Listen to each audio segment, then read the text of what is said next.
Welcome to PwC Pulse, a podcast to provide insights to help you solve today's business challenges. Hi, I'm Julia Lamb, Workforce Transformation Principal at PwC, and I'll be your host today. As we begin 2023, business leaders are navigating a wide range of challenges. Fluctuating macroeconomic conditions, rising interest rates, the threat of recession, and an increasingly polarized world are just a few. But despite this economic uncertainty, many companies are still investing for the future and focused on growth. In the year ahead, successful strategies will go beyond managing costs and risks. There's plenty of opportunity if business leaders focus on what they can control. Joining us today to help us sort through the noise and understand what business leaders should be focused on is Melanie Foley, Executive Vice President and Chief Administrative Officer at Liberty Mutual. Melanie, welcome to the podcast. Thank you, Julia. I'm so delighted to be with you today. Before we dive in, Melanie, we've got some rapid fire questions to get to know you a little better. Are you ready? Ready. All right. First of all, what is your favorite city in the world to visit? Paris. It's so romantic. What is a book you recommend? Profit and Purpose: How Business Can Lift Up the World by George Serafeim. Awesome, awesome book about how companies can do well by doing good. Great. And finally, who is your inspiration? Well, that's a tough one, but I think it's anybody that needs something that I can provide to them. Just inspires me to do my best to make the world a better place. I love that. We're so excited to hear more from you. And it's great to get to know you a little bit better. Thanks for sharing. Now, let's get to our topic for today. First of all, congratulations on your recent promotion to EVP and CAO at Liberty. Could you share a bit more about your journey to this role? Yeah, sure. Thanks. So I've been at Liberty Mutual for 26 years. My first half of my career was in the marketing and distribution parts of our personal insurance business and several roles there. And then I became the head of talent and enterprise services just over 11 years ago now. So over the 26 years, I've had two careers. I've seen lots of transformational change. I've seen my mandate expand to include brand and communications, real estate, procurement, Office of Sustainability, Diversity, Equity, Inclusion. And now with the announcement of Tim Sweeney as our next CEO, I'm taking on additional responsibilities as the CAO, which I'll now have responsibility for our community investments group, which oversees our philanthropic efforts. And I'll partner with Tim and his new role to drive efforts to improve the culture and the efficacy of Liberty Mutual and making us become a best place to work and a most trusted brand. And finally, I'll act as an advisor to our CEO, our executive leadership team, and our board. Very exciting. I think you're very well poised for that, just knowing you over some of those 26 years. Based on that experience, what words of wisdom would you offer business leaders who are looking for ways to future-proof their businesses in light of all of this uncertainty? Yeah. Well, Liberty Mutual, we're in the business of risk. So it's important for us to be on the forefront of it, really understanding how risk is changing, how the needs of our customers are evolving. So one word of advice is actively seek outside-in perspectives, right? So go beyond your own company to stimulate fresh ways of seeing the market and then translating those insights into action for your business. For us, understanding how our customers want to interact with us and how we can proactively help them understand changes to the risks in their businesses or personal lives on the consumer side so that we can ensure that we have the products and solutions that they need to continue to feel secure and make progress. Really, without active stakeholder engagement, you're going to quickly become irrelevant.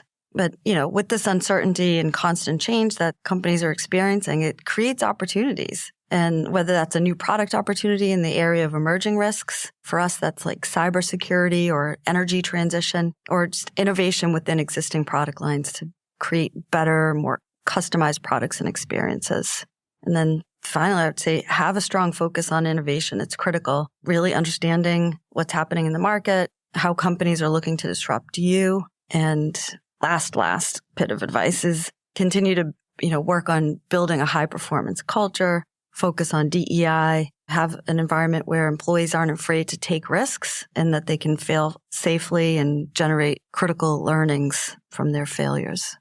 That's great. Let's stay on that topic a little bit around all the uncertainty. And obviously, there's been a lot of volatility in the market in recent months. Despite these risks, and Melanie, I've sent you these, we're constantly surveying the market to understand trends and issues and what's the level of confidence and what's on the minds of our clients. Our recent Pulse survey found that 77% of companies are confident they can achieve their near-term growth goals, despite many of those same leaders indicating they're extremely confident there's going to be a recession. What's your point of view on how leaders can successfully navigate and grow in such a dynamic, ever-changing environment while building trust with their many stakeholders?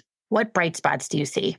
Well, when external factors are causing uncertainty like they are today, we really need to lean into the strengths of our organization. For Liberty, it's our purpose, our talent, and our strong culture that makes up the solid foundation that's allowing us to withstand the turbulence in the markets. We put our people first. It's one of our values, and we're committed to building a diverse, equitable, and inclusive organization where top talent wants to come and succeed. And we began our DEI journey over 10 years ago, and we'll be progressing on that journey forever. And then with our global footprint, we're uniquely positioned with access to employees around the world. So this not only gives us the ability to grow our business, but provide employees with development opportunities so that they can stay at one company while growing and developing themselves. We know that to successfully navigate and grow in this environment is heavily dependent on the talent that you have and how engaged and motivated and resilient they are. Even when times are tough and there are many headwinds, if employees understand the purpose of your organization, the strategy for winning, and they feel valued and they trust leadership, they're going to want to give everything they have to contribute to achieving those aspirations. And so for the bright spots, like I said earlier, change and uncertainty can create opportunity. And being in the business of risk, we're continuously working to understand what the new and emerging risks are out there and how that impacts the needs of our customers and what we can do in response. And we find that really exciting. That's great. Looking at all of the year-end reports on what was 2022 and what's going to be the focus in 2023, a lot of those articles are saying, it was talent acquisition, but 2023 is going to be all about talent retention. So it sounds like that is something you're thinking about as well. Just thinking about how executives are increasingly concerned about the macroeconomic environment, including stock market volatility, rising inflation. We're also seeing news of companies announcing layoffs and other workforce reduction tactics. That same survey I mentioned, we found a number of different responses from the CHRO data cut, indicating that their organization's taking at least one action to shrink their workforces. Many have moved on from layoffs, but they're looking at tactics like voluntary early retirement packages, 43% said that, performance-based headcount reductions, 41% said that number, not replacing employees who leave the company, 38%, and hiring freezes, 35%. Can you talk about what talent and employment trends you're seeing and what impact you think they're going to have in the coming months? Yeah, sure. This is a huge focus area for me, my team, and our entire company. 2022 was certainly challenging, and we at Liberty faced similar challenges to the broader industry. We actually like to say that we've been hit by the 3 I's: inflation, interest rates, and Hurricane Ian. On the insurance side of the business, we're faced with elevated costs to settle our claims. It's driven by a number of things, right? Higher repair costs from supply chain disruptions, increased labor costs, medical inflation. And then we've also faced elevated catastrophe losses like Hurricane Ian. And we also make money by investing our premiums into interest-generating assets or investments. And on the investment side, we've been impacted by market volatility as well as the looming threat of recession. So when we're not generating strong returns on the investment side, it's even more critical that we're charging the appropriate premiums to cover the costs of our claims and expenses and remaining laser-focused on underwriting profitability. But on the employment trend side, we have, of course, seen news stories about layoffs and hiring freezes, particularly in the tech sector. And we're watching closely for signs whether this will impact the labor market more broadly. It was just a few months ago that everybody was talking about the Great Resignation and the elevated turnover rates across all industries, including our own. I'm happy to say that we weathered that storm pretty well and saw our turnover rates below BLS statistics for our industry, which was comforting. And I think that goes back to our strong foundation of culture and having a clear purpose. And as the macro environment continues to be uncertain, we're going to continue to watch for signs, whether those trends that you're seeing will reverse and the labor market will start to cool down a bit. But, I think companies are going to have to be more careful in the management of their expenses and continue to deal with this volatility and rethinking how we can get work done more efficiently. We're going to have to be continuously looking around the corner to stay on top of these trends. And I'm proud to say that we were ahead of the curve. Back in 2020, we offered an early retirement program, and we've always maintained a focus on efficiency and productivity, but at the same time, putting people first, reskilling and employing robust talent mobility practices, or redeploying folks to other areas of the company where the focus has shifted. So while I do think the trends are real, I sometimes think that they're sensationalized with these catchy phrases. But I do believe that if you're really focused on your culture and your people, then you can hold your own in the face of these challenges. Great. Well, let's turn to strategy. How are current business conditions influencing the strategic plans you are making for the next 12 to 18 months? Yeah, well, we're a values-driven company and we're also a mutual company. So top of mind for us is making sure that we're there for our policyholders today and in the future. It has been the case for 110 years. We're also focused on strengthening our competitive position by being able to make investments in our business and in our people. So with regards to economic conditions, in the near term, we're going to continue to implement actions that are needed to make sure we're able to cover the cost of our claims and be there for our policyholders while generating target returns. I said earlier, we're really focused on achieving underwriting profitability across both sides of our personal and commercial business. But most importantly, we need to make sure we're maintaining a consistently strong financial position so that we can be there for our customers when they need us. And then despite near-term challenges, we have to continue to look longer term and make sure we're continuously innovating, understanding the changing needs of our customers, and continuing to build on the strong foundation for the future. And I mentioned we're in a transition period. We've got lots of new members of our leadership team in new roles and really focused on coming together and leveraging the strengths of our new leadership team. Great segue into the next topic around trust. Many companies are focusing on building trust and transparency with their customers, with their shareholders, with the community at large. And we've seen the ways trust can help companies gain a competitive advantage. Amid those calls for more transparency, what are you seeing companies do differently?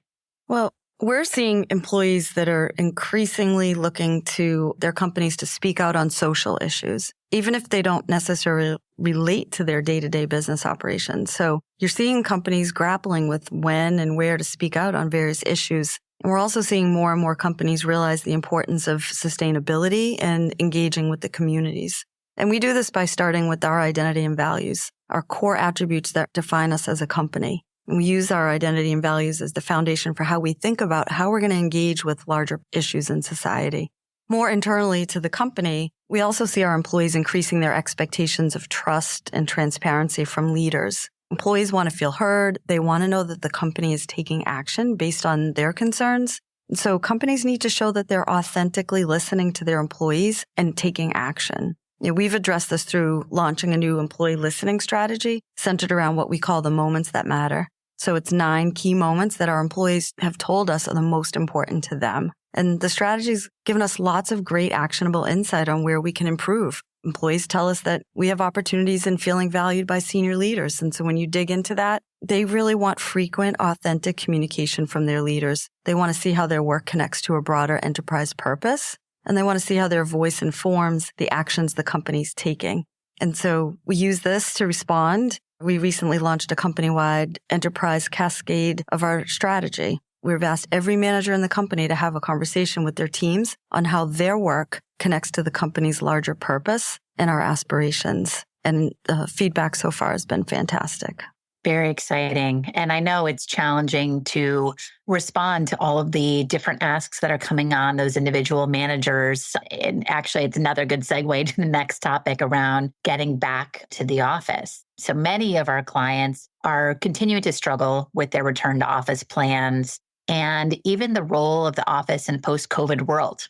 Can you share a bit about how Liberty Mutual is thinking through these challenges in order to help meet the needs of your people and the business?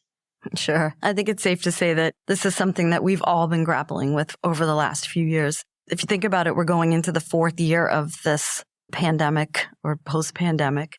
At Liberty, we're aligned that every action we take will be guided by our values, particularly in this case, putting people first. And that means doing the right thing for our customers and our employees. So we figured out that given how large and diverse we are as a company, there's not a one-size-fits-all approach to how we use the office and our time together. So instead, we've leveraged our guiding principles and really empowered our leaders to make the best decisions with and for their teams and their customers. We embraced flexible work arrangements, as you know, Julia, well before the pandemic, which positioned us well. Today, it's safe to say that we're a hybrid company. We believe that offices still have a purpose. They're here to facilitate purposeful interactions like team building, networking, and problem solving. And so we've really empowered all of our managers to talk to their teams about the right times and ways and cadence for coming into the office to facilitate these meaningful interactions. So no mandates to come back into the office, but we're seeing great interactions and purposeful interactions, and employees are telling us that they're pretty happy about it. That's great. And definitely hearing across the board, people want to get back together, but they also love the autonomy that's been afforded to them. And we're seeing a lot of requests for that. Last question, Melanie, as we get towards the end of our time together, as we face more macroeconomic fluctuations and other risks in the new year, what advice would you share with executives to help them navigate all of that uncertainty? I think we're at a pivotal point in time where the pace of change and disruption is never going to be less than it is today. So we need to continue to build on that resiliency and flexibility that is going to be so critical going forward. Having an incredibly strong, talented, and diverse group of leaders that brings a wide range of experience to the table is going to be imperative to help us navigate uncertainty and business risk. And you have to empower your teams. The people at the top of the organization don't have all the answers. We have to believe that executives are the ones that have to set the strategic direction and define success, but then empower their teams to take the actions that are needed to achieve it. And organizations need to become more agile and adaptable. And this requires building a culture that encourages risk-taking, innovation, and courage to challenge the status quo. So we try to emphasize this message, starting all the way at the top, that we really we want a culture that values diversity of perspectives and encourages trying new ideas. Melanie, that's great. Thank you so much for joining us today. There's a lot to consider as we wrap up the year and look towards 2023. It was really great to hear your perspective. A couple of themes came out as we were going through that. I heard you talk a lot about how all the decisions you're making are values driven. You're also keeping your various stakeholders in mind, from policyholders to customers, to the community. I love hearing that piece about building a culture that values diversity and innovation of thought happening at Liberty Mutual. And in light of having your new leadership team, I wish you luck on that journey over the next year. And to our listeners, thank you so much for joining us on this episode of PwC Pulse. For more information on these topics, visit pwc.com. Thank you for joining us on the PwC Pulse podcast. Subscribe to PwC Pulse wherever you listen to your podcasts, or visit pwc.com/Pulse podcast to hear our next episodes.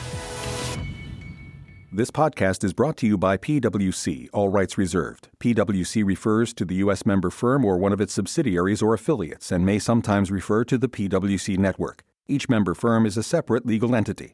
Please see www.pwc.com/structure for further details. This podcast is for general information purposes only and should not be used as a substitute for consultation with professional advisors.